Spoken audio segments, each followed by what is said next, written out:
Saudara-saudara yang terkasih dalam nama Tuhan Yesus Kristus, selamat pagi di hari yang baru, di minggu yang baru. Mari kita beribadah sejenak. Kita menyanyikan buku HKBP dari nomor 288 ayat 1.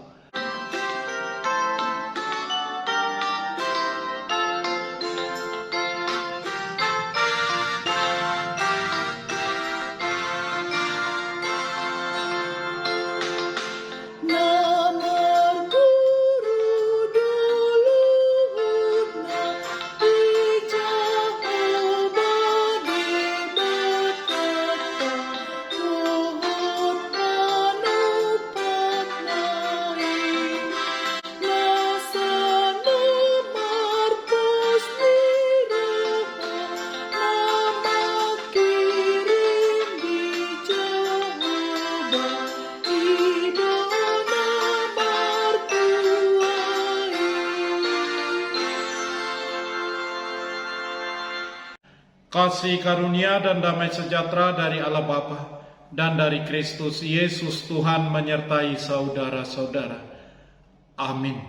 Saudara-saudara, firman Tuhan renungan harian Senin 2 Mei 2022 dari kitab 1 Korintus pasal 1 ayat 21 mengatakan, oleh karena dunia dalam hikmat Allah tidak mengenal Allah oleh hikmatnya, maka Allah berkenan menyelamatkan mereka yang percaya oleh kebodohan pemberitaan Injil.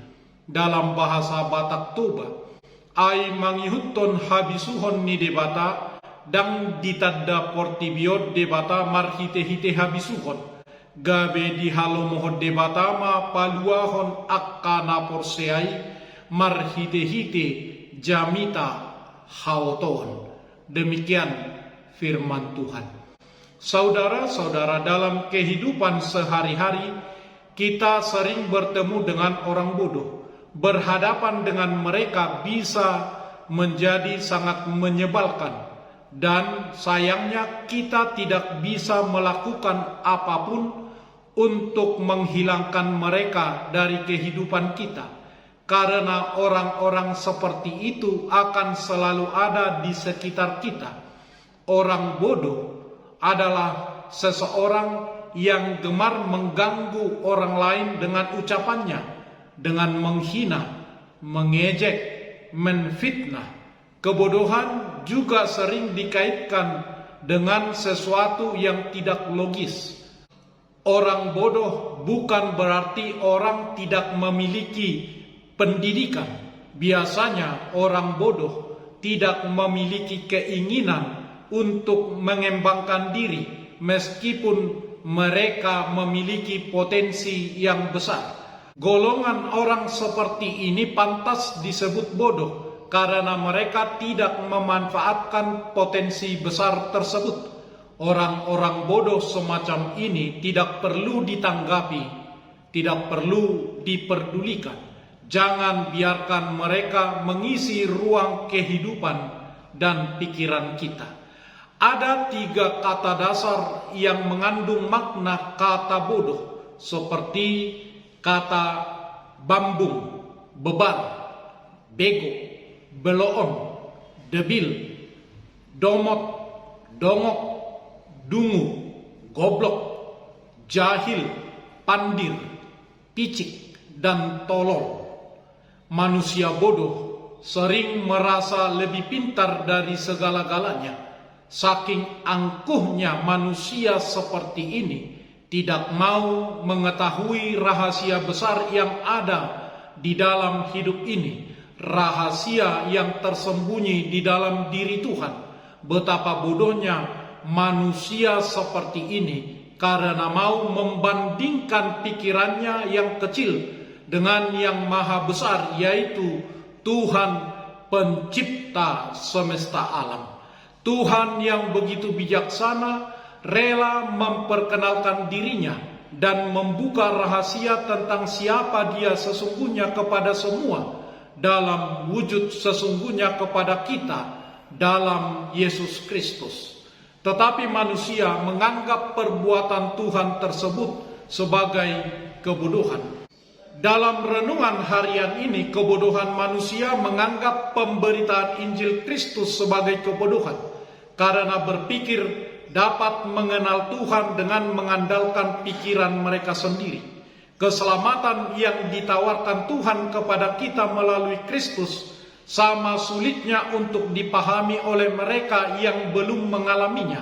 Mengatakan bahwa keselamatan dapat datang melalui salib, suatu kematian, dianggap sebagai kelemahan, dianggap sebagai kekalahan, dianggap sebagai kenistaan, terdengar sebagai sebuah kebodohan. Akan tetapi justru kebodohan inilah keselamatan yang diberitakan oleh Paulus.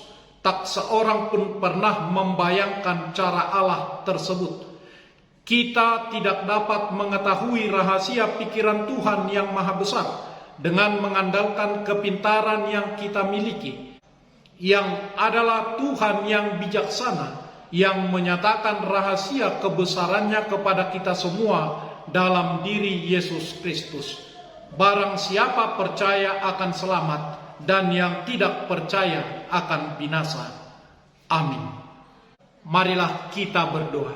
Ya Tuhan Allah Bapa kami, terima kasih untuk pengasihan-Mu.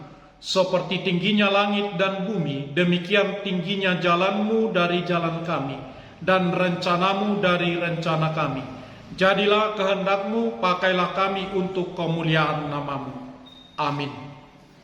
Marilah kita menyanyikan buku nyanyian HKBP dari nomor 288 ayat 1.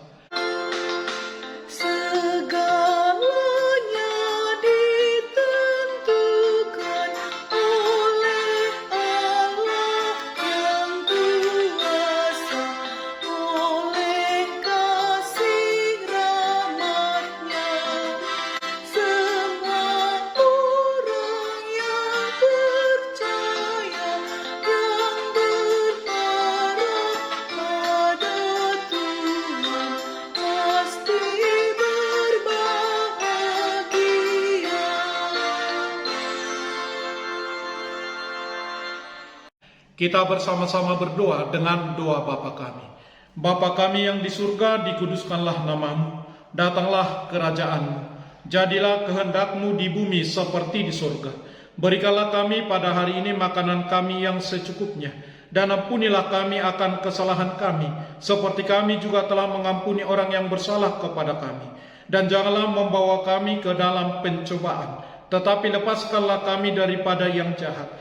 Karena Engkau punya kerajaan dan kekuasaan dan kemuliaan sampai selama-lamanya. Amin. Anugerah Tuhan Yesus Kristus, kasih setialah Bapa, dan persekutuan Roh Kudus menyertai saudara-saudara. Amin.